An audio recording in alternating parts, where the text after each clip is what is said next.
The acrid smell of gunpowder hung heavy in the tropical air as Colonel Frederick Spenston crouched behind a makeshift barricade, his weathered hands gripping his field glasses.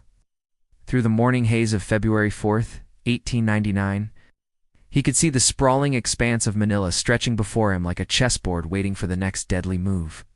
The previous night's uneasy truce between American forces and Filipino revolutionaries had shattered with the crack of a single rifle shot near the San Juan Bridge, igniting what would become one of the most brutal and contested sieges in American military history. The cobblestone streets of Intramuros, Manila's ancient walled city, echoed with the hurried footsteps of Spanish civilians fleeing their homes. They had survived 3 centuries of colonial rule, only to find themselves caught between 2 armies hungry for control of the Pearl of the Orient. General Ilwell Otis, commanding the United States 8th Army Corps, stood in his temporary headquarters overlooking the Pasig River, studying maps that seemed to change daily as battle lines shifted like sand dunes in a monsoon. "Sir, the insurgents have fortified positions along the entire northern perimeter," reported Major James Franklin Bell, his uniform already darkened with sweat despite the early hour. The Filipino forces, led by the brilliant General Antonio Luna, had spent months preparing for this inevitable confrontation. Luna, a chemist turned military strategist, understood that controlling Manila meant controlling the archipelago's political and economic future. The roots of this conflict stretched back to the previous year's Spanish-American War, when Commodore George Dewey's naval victory in Manila Bay had seemingly ended Spanish rule in the Philippines. However, the Treaty of Paris, signed in December of 1898, had transferred control of the islands to the United States without consulting the Filipino revolutionaries, who had fought alongside American forces against their common Spanish enemy. According to military historian Brian McAllister, Lynn's comprehensive study of the Philippine War, 1899 to 1902, this betrayal of Filipino expectations would fuel years of guerrilla warfare. General Arthur MacArthur, father of future World War II hero Douglas MacArthur, commanded the 2nd Division and recognized the strategic importance of Manila's capture. The city's port facilities, government buildings, and symbolic significance made it the prize both sides desperately needed to secure.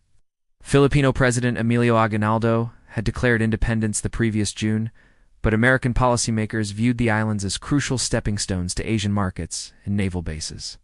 As dawn broke over Manila Bay, the morning light revealed the true scope of the coming battle. American forces, numbering approximately 20,000 troops, faced an estimated 15,000 Filipino soldiers who knew every street, every building, and every escape route in their capital city. The Filipinos had constructed intricate trench systems and fortifications, transforming Manila's suburbs into a maze of defensive positions that would challenge even the most experienced American military commanders. The siege would test not only military tactics and courage, but also the moral foundations of American expansion into the Pacific. Unlike the brief, relatively clean victory over Spanish forces, this campaign would drag on for years, involving civilian casualties. Controversial military tactics gained questions about American imperial ambitions that would echo through the 20th century and beyond. The morning sun cast long shadows across the battlefield as General Arthur MacArthur's 2nd Division advanced toward the Filipino positions north of Manila. The date was February 5, 1899. The full-scale assault that would define the Philippine-American War had begun in earnest. Captain Matthew Batson, leading a company of the 3rd Infantry Regiment, could hear the distinctive whistle of Mauser bullets cutting through the humid air above his head. The Filipino forces, commanded by General Antonio Luna, had spent the previous month studying American military tactics and preparing sophisticated defensive positions. Luna's engineering background proved invaluable, as he designed interlocking fields of fire that would maximize casualties among advancing American troops. His soldiers, many veterans of the revolution against Spain, carried a mixture of captured Spanish Mausers, antiquated rifles, and even traditional bolos that gleamed menacingly in the tropical sunlight. "Fix bayonets and prepare to advance," shouted Colonel Irving Hale as his Kansas Volunteer Regiment prepared for their assault on the Tondo District. The American strategy relied heavily on overwhelming firepower and disciplined infantry tactics, learned during the Indian Wars and Spanish-American conflict. However, the dense urban environment of Manila's outskirts would prove far different from the open plains of the American West or the brief Caribbean campaign in Cuba. The Gatling guns positioned along the American lines chattered rhythmically, sending streams of metal death into the bamboo fortifications where Filipino soldiers crouched with grim determination. Private William Thompson of the Nebraska Volunteers later wrote to his family, describing the surreal experience of fighting. Through neighborhoods where laundry still hung on lines and children's toys lay scattered in abandoned yards, General Ilwell Otis, observing the battle from his command post, noted the fierce resistance encountered by his advancing columns. The Filipinos fought with a tenacity that surprised many American officers, who had expected a quick victory similar to their triumph over Spanish forces the previous year. Major General Henry Lawton's 1st Division encountered particularly stiff resistance near the Malacanang Palace, where General Mariano Noriel's troops had established strong defensive positions. The battle for Manila's northern suburbs raged throughout the day, with American forces slowly pushing forward against determined Filipino resistance. The sound of artillery fire echoed across Manila Bay, where Admiral George Dewey's naval squadron provided fire support when possible. However, the close-quarters urban fighting limited the effectiveness of naval gunfire, forcing American commanders to rely primarily on infantry assaults supported by field artillery. As evening approached, both sides had suffered significant casualties. The American hospital tents behind the lines, filled with wounded soldiers suffering from bullet wounds, tropical diseases, and the psychological strain of fighting an enemy they had recently considered allies. Filipino casualties were equally severe, but their forces demonstrated remarkable resilience, retreating to secondary positions rather than breaking completely. Colonel Frederick Funston, whose innovative tactics would later earn him promotion to general, recognized that traditional American military doctrine would require significant adaptation for this new type of warfare. The Filipino soldiers fought with the passion of men defending their homeland, employing guerrilla tactics that would become increasingly common as the conflict evolved beyond conventional battle lines. The first day's fighting established patterns that would define the entire siege: fierce Filipino resistance, steady but costly American advances, and the gradual realization that this conflict would neither be brief nor decisive. Manila's capture would require months of grinding warfare that would test American resolve and Filipino determination in equal measure. By February 10, 1899, the siege of Manila had evolved into a deadly game of cat and mouse through the city's maze-like neighborhoods. General Antonio Luna had anticipated the American strategy of frontal assault and had prepared accordingly, establishing a network of interconnected defensive positions that allowed his forces to fall back systematically while maintaining organized resistance. The Filipino general's European military education proved invaluable as he implemented defense-in-depth tactics that frustrated American commanders accustomed to more conventional warfare. Major General Arthur MacArthur found himself facing an entirely different type of enemy than he had encountered during his distinguished Civil War service or subsequent Indian fighting campaigns. The Filipino soldiers possessed intimate knowledge of Manila's geography, disappearing into the labyrinthine streets of Tondo and Sampaloc districts only to reappear behind American lines with devastating effect. Captain John Pershing, future commander of American forces in World War I, led reconnaissance patrols that often returned with tales of empty houses that had been occupied by enemy forces just hours earlier. The American advance through Manila's northern districts resembled a slow-motion urban nightmare. Colonel James Franklin Bell's regiment encountered fierce resistance at every intersection, with Filipino sharpshooters firing from church bell towers, government buildings, and private homes. American superior artillery proved less effective in the dense urban environment, where the risk of civilian casualties and collateral damage limited its employment. According to military historian Stuart Creighton, Miller's research documented in Benevolent Assimilation, the American conquest of the Philippines. The urban fighting in Manila marked a significant evolution in American military tactics and highlighted the challenges of occupying foreign territories with hostile populations. General Mariano Noriel's Filipino forces demonstrated remarkable adaptability, transitioning seamlessly between conventional defensive positions and guerrilla tactics as circumstances demanded. When American forces overran a Filipino position, the defenders would melt away into the civilian population, only to reconstitute elsewhere and resume their resistance. This fluid approach to warfare confused American commanders trained in more traditional European-style military doctrine.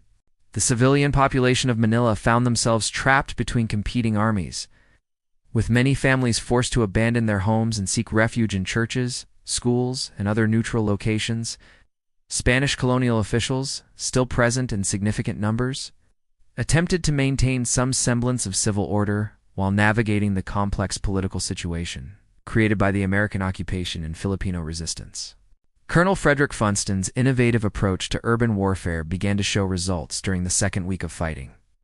His forces learned to advance building by building, using systematic clearing techniques that would later influence American military doctrine in subsequent conflicts. However, these tactics proved extremely costly in terms of both time and casualties, as each structure potentially contained hidden defenders armed with rifles and grenades.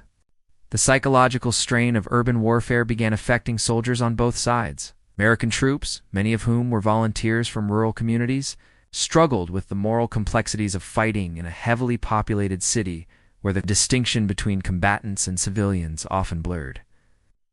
Filipino soldiers faced the anguish of seeing their capital city transformed into a battlefield, with familiar landmarks becoming contested terrain in a war many had hoped to avoid. As the siege entered its third week, both commanders recognized that Manila's capture would require fundamental changes in strategy and tactics. The romantic notions of quick victory that had characterized the Spanish-American War gave way to the grim reality of prolonged urban warfare that would test American resolve and Filipino resistance in ways either side had fully anticipated. March 1st, 1899, marked a crucial turning point in the Siege of Manila as General Arthur MacArthur implemented a bold new strategy that would ultimately determine the battle's outcome. Rather than continuing the costly frontal assaults that had characterized the previous month's fighting, MacArthur decided to encircle the Filipino positions systematically, cutting off supply lines and communication networks that sustained General Antonio Luna's defensive efforts.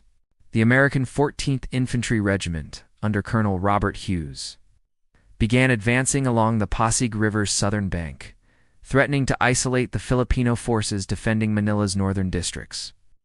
This maneuver forced Luna to divide his already stretched forces, weakening his primary defensive positions while attempting to counter the American flanking movement.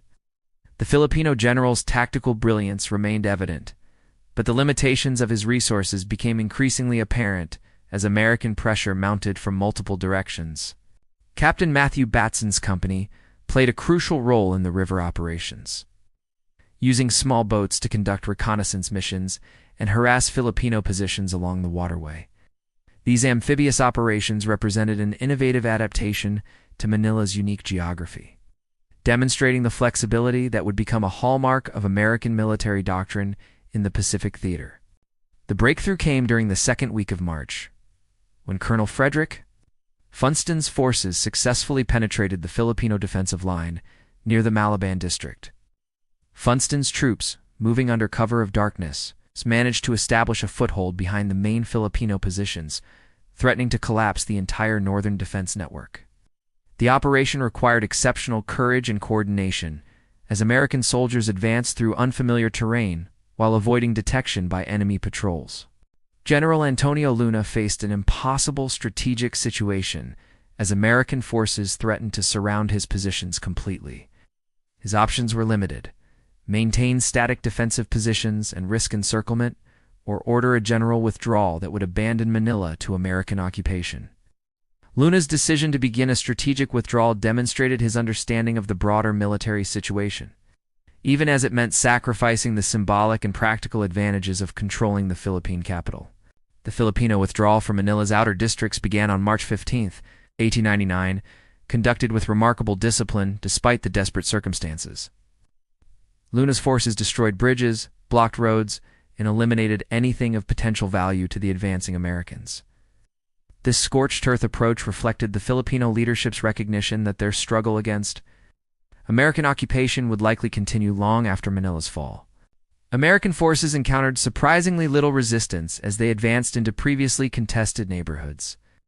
Colonel Irving Hale's Kansas Regiment found entire districts evacuated, with only scattered rearguard actions to slow their progress. The sudden change from fierce urban fighting to relatively unopposed advance created a sense of unreality among American soldiers who had grown accustomed to constant danger. Major General Henry Lawton's division reached the outskirts of Intramuros, Manila's historic walled city, on March 20th. The ancient Spanish fortifications, built to withstand 17th-century siege warfare, offered little practical defense against modern American artillery. However, the symbolic significance of Intramuros made its capture essential for establishing American control over the Philippines. Military records from the National Archives, as documented in historian Brian McAllister Lynn's The U.S. Army and Counterinsurgency in the Philippine War, reveal the complex logistics challenges faced by American forces during this crucial phase of the siege. The approaching capture of Manila represented more than a tactical victory for American forces. Control of the Philippine capital would provide access to the archipelago's primary port facilities, government infrastructure, and communication networks. More importantly, Manila's fall would deliver a significant psychological blow to Filipino resistance throughout the islands, potentially shortening the broader conflict that many observers already recognized would extend far beyond the capital city's capture. As March drew to a close, both sides prepared for the final phase of the siege. Understanding that Manila's fate would influence the course of the Philippine-American War for years to come, the dawn of March 25, 1899, brought an unusual stillness to the streets of Manila, as both American and Filipino forces prepared for what would become the siege's climactic battle. General Arthur MacArthur, now positioned less than 2 miles from Intramuros, could see the ancient walls of the Spanish colonial fortress that had dominated Manila Bay for over 3 centuries. The capture of this symbolic heart of Philippine colonial power would mark the effective end of organized Filipino resistance in the capital. General Antonio Luna had withdrawn the core of his forces to defensive positions within and around Intramuros, recognizing that the old Spanish fortifications, while obsolete against modern artillery, still offered significant tactical advantages for a determined defense. Luna's engineers had spent weeks preparing the ancient walls for modern warfare, installing machine gun positions and creating firing ports that would maximize their defensive capabilities against American assault forces. The final American assault began at precisely 6 o'clock in the morning, with Colonel Frederick Funston's brigade advancing from the north. While Major General Henry Lawton's division attacked from the east, coordinated assault represented the culmination of months of hard-learned lessons about urban warfare and tropical conditions. American artillery, positioned on the heights overlooking the walled city, began a systematic bombardment designed to breach the ancient stone fortifications.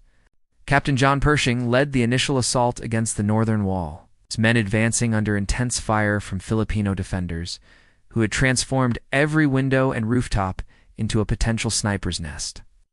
The fighting was particularly fierce near the Cathedral of Manila, where Filipino forces had established a strong defensive position that commanded excellent fields of fire across the approaches to the main gate.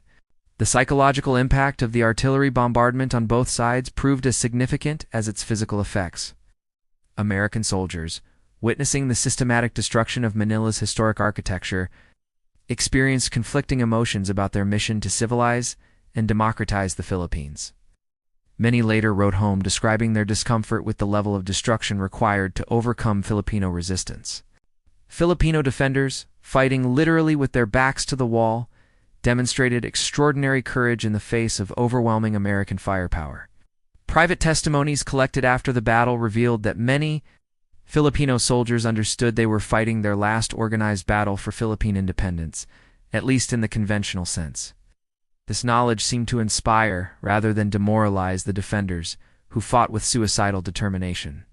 The breakthrough came when Colonel Robert Hughes' regiment successfully scaled the eastern wall using ladders and grappling hooks while under heavy fire. Hughes himself led the assault, inspiring his men through personal example as they fought hand-to-hand. With Filipino defenders atop the ancient ramparts, the close-quarters fighting was brutal, with both sides using bayonets, rifle butts, and even entrenching tools as weapons. Contemporary newspaper accounts from the Manila Times and Harper's Weekly, as analyzed by historian Paul Kramer in The Blood of Government, provide vivid first-hand descriptions of this final assault and its aftermath. By noon on March 25th, American forces had established footholds at 3 points along the Intramuros wall. General Luna, recognizing that continued resistance would only result in unnecessary casualties, without changing the battle's ultimate outcome, made the difficult decision to order a general withdrawal. His remaining forces, numbering fewer than 2,000 effective soldiers, began evacuating the walled city through previously prepared escape routes. The American flag was raised over Fort Santiago at 2:15 in the afternoon, marking the official end of the siege of Manila. General MacArthur established his headquarters in the former Spanish governor's palace, symbolically claiming American authority over the Philippine archipelago. However, both commanders understood that Manila's capture represented only the beginning of a much longer and more complex conflict that would test American imperial ambitions and Filipino determination for years to come. The smoke had barely cleared from the streets of Intramuros when General Arthur MacArthur began confronting the complex realities of occupying Manila. April 1, 1899 found the American commander dealing with challenges that no amount of military training had prepared him to face. The capture of the Philippine capital had been achieved, but controlling a hostile population of over 200,000 residents while maintaining security against guerrilla attacks required skills far different from those needed for conventional warfare. Colonel Frederick Funston, newly promoted for his heroic leadership during the final assault, found himself appointed as Manila's military governor. His first priority involved restoring basic services to a city whose infrastructure had been severely damaged by weeks of fighting. Water supplies had been contaminated, electrical systems destroyed, and transportation networks disrupted. The Spanish colonial bureaucracy had largely collapsed, leaving an administrative vacuum that American forces were ill-equipped to fill. The human cost of the siege became apparent as casualty reports reached Washington. American forces had suffered over 1,500 killed and wounded, while Filipino casualties were estimated at nearly 3,000 military personnel and an unknown number of civilians. These figures, while modest compared to later conflicts, represented significant losses for what many Americans had expected to be a brief police action to establish order in the former Spanish colony. General Antonio Luna's withdrawal from Manila marked the beginning of a new phase in the Philippine-American War. Rather than surrendering, Luna began organizing guerrilla operations throughout Luzon. Recognizing that conventional warfare against superior American forces offered little hope of success, his decision to transition to irregular warfare would transform the conflict from a relatively straightforward siege into a prolonged counterinsurgency campaign that would test American resolve and resources. The Filipino civilian population in Manila faced impossible choices in the war's aftermath. Collaboration with American authorities offered protection and potential economic opportunities, while resistance risked harsh retaliation against entire communities. Many residents adopted a strategy of passive non-cooperation, neither actively supporting nor opposing the new American administration while waiting to see how the broader conflict would develop. American soldiers struggled with the transition from combat operations to occupation duties. Many volunteers who had enlisted expecting a brief adventure similar to the Spanish-American War found themselves committed to indefinite garrison duty in a tropical climate that bred disease and discomfort. Malaria, dysentery, and other tropical ailments killed more American soldiers than Filipino bullets, creating morale problems that complicated the occupation effort. According to historian David Silby's research published in A War of Frontier and Empire, The Philippine-American War, the Siege of Manila established patterns of American military occupation that would influence subsequent interventions throughout the 20th century. The economic disruption caused by the siege created widespread hardship among Manila's residents. The port facilities, severely damaged during the fighting, required months of repair before normal commercial operations could resume. Many businesses had been destroyed or abandoned, creating unemployment that fueled resentment against the American occupation. Spanish merchants, previously dominant in the colonial economy, found themselves marginalized by new American business interests. President William McKinley's administration faced growing criticism in the United States over the conduct and costs of the Philippine campaign. The Siege of Manila had been portrayed as a glorious victory in American newspapers, but reports of civilian casualties and harsh occupation policies began generating opposition among anti-imperialist groups. The war that had begun with such promise was already showing signs of becoming the prolonged, controversial conflict that would define American foreign policy debates for the next decade. As April drew to a close, both sides recognized that Manila's capture represented only the end of the war's first chapter. General MacArthur's forces controlled the major cities and transportation networks. But vast areas of the archipelago remained under Filipino control. The siege had demonstrated American military capabilities, while simultaneously revealing the limitations of conventional warfare against a determined independence movement fighting on its home territory.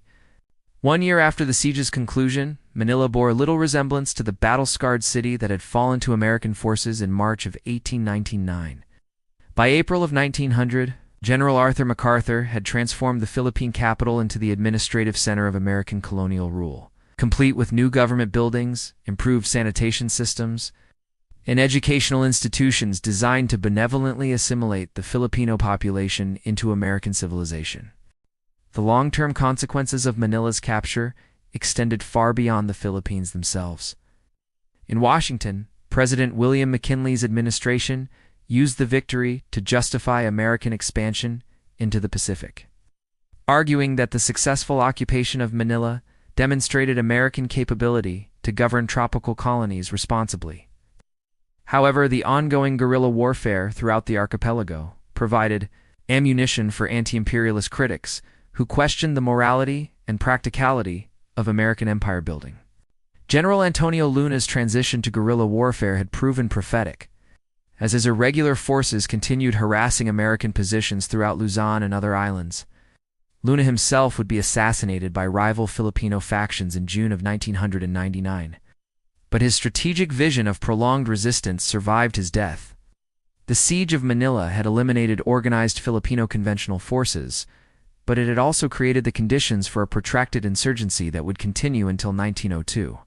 Colonel Frederick Funston's innovative tactics during the siege earned him rapid promotion and eventually led to his successful capture of Emilio Aguinaldo in 1901.